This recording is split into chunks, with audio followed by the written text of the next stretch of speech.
আসসালামু আলাইকুম, বিসমিল্লাহির রহমানির রহিম। স্নেহের সুপ্রিয় শিক্ষার্থীবৃন্দ, আজকে আমি তোমাদেরকে শেখাবো যে একটি ফ্লিপ ফ্লপ সার্কিট কিভাবে তৈরি করা হয়। তো আমার সামনে যে নকশাটা দেখতেছো, এটা একটা হচ্ছে ফ্লিপ ফ্লপ স্কিমেটিক ডায়াগ্রাম, অর্থাৎ আমরা সার্কিটটা কিভাবে তৈরি করব সেই সম্পর্কে ধারণা দেওয়া হয়েছে। এখানে দুইটি ট্রানজিস্টর C828 ব্যবহার করা হয়েছে, দুইটি LED ব্যবহার করা হয়েছে এবং 10K রেজিস্টার দুইটি এবং 470 ওহমের রেজিস্টার দুইটি ব্যবহার করা হয়েছে এবং একটি 9 ভোল্টের ব্যাটারি ব্যবহার করা হয়েছে। এখানে সুইচ হলে আর একটু ভালো হয়। তো প্রিয় শিক্ষার্থীবৃন্দ, আমরা এই সার্কিটটি আগেই তৈরি করে রেখেছি, কারণ তোমরা জানো আমি আগে প্রতিটি ক্লাসে কীভাবে সোল্ডারিং করতে হয়, কিভাবে ট্রানজিস্টর পরীক্ষা করতে হয়, কিভাবে ডায়োড পরীক্ষা করতে হয়, কিভাবে ক্যাপাসিটর পরীক্ষা করতে হয়, এগুলো সব তোমাদেরকে আমি পুঙ্খানুপুঙ্খানুভাবে শিখিয়েছি।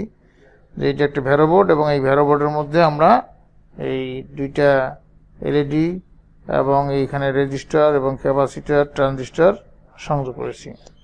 তো এখন এখানে চিত্র দেখলে তোমরা বুঝতে পারবে, এটা যদি C828 হয়, C828 ট্রানজিস্টার। তো এখানে দেখো যে আমি লিখেছি এখানে যে 1, 2, 3, এই 1 নম্বর পিনটা হচ্ছে এমিটার, 2 নম্বর পিনটা হচ্ছে কালেক্টর, 3 নম্বর পিনটা হচ্ছে বেস। শিক্ষার্থীবৃন্দ, তোমরা দেখো এখানে লেখা আছে এই যে BCE। তো B মানে হচ্ছে বেস, আর C মানে কালেক্টর, E মানে এমিটার। তাহলে এখানে এই যে যদি আমরা B, তাহলে 3 নম্বর পিন B এর সাথে সংযোগ করতে হবে। তার সিটা এখানে এই যে এখানে কানেকশন করতে হবে C এর সাথে। E হলো 1 নম্বর পিন, তাহলে 1 নম্বর পিন এখানে কানেকশন করতে হবে। ঠিক অনুরূপভাবে আমরা এই ট্রানজিস্টরের মধ্যে B মানে এখানে 3 নম্বর পিন কানেকশন করব, E মানে এখানে 1 নম্বর পিন কানেকশন করব, এখানে C মানে হচ্ছে এখানে আমরা 2 নম্বর পিন কানেকশন করব। এইভাবে যদি আমরা কানেকশনগুলো সোল্ডারিং আয়রন দ্বারা করি, তাহলে আমাদের একটি ফ্লিপ ফ্লপ সার্কিট তৈরি হয়ে যাবে। এরপরে LED এখানে অ্যানোড, এটা ক্যাথোড, এটা অ্যানোড, এটা ক্যাথোড। আর রেজিস্টার তো কোনো পোলারিটি নাই। আর এখানে ইলেকট্রোলাইটিক ক্যাপাসিটর দুটো ব্যবহার করা হয়েছে 100 মাইক্রোফ্যারাড।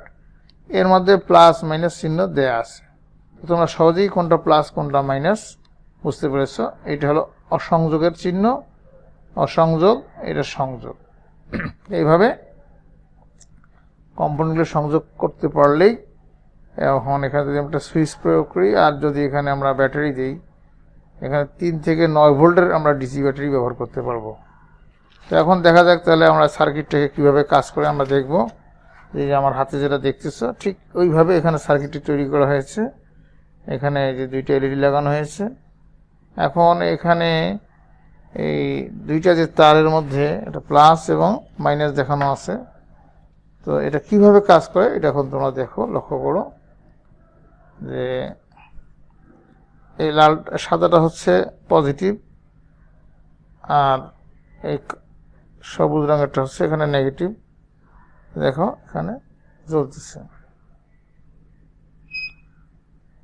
দেখো জ্বলতেছে, দেখা যাচ্ছে সার্কিটটি কাজ করতেছে।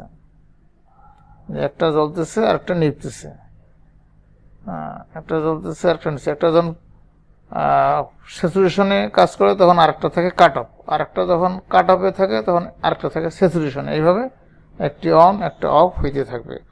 প্রিয় শিক্ষার্থীবৃন্দ, এখানে ক্যাপাসিটরের মান যদি আমরা চেঞ্জ করি তাহলে কী হবে? ক্যাপাসিটরের মান চেঞ্জ করলে এখানে আমাদের এই লাইটিং টাইমটাকে আমরা চেঞ্জ করতে পারবো।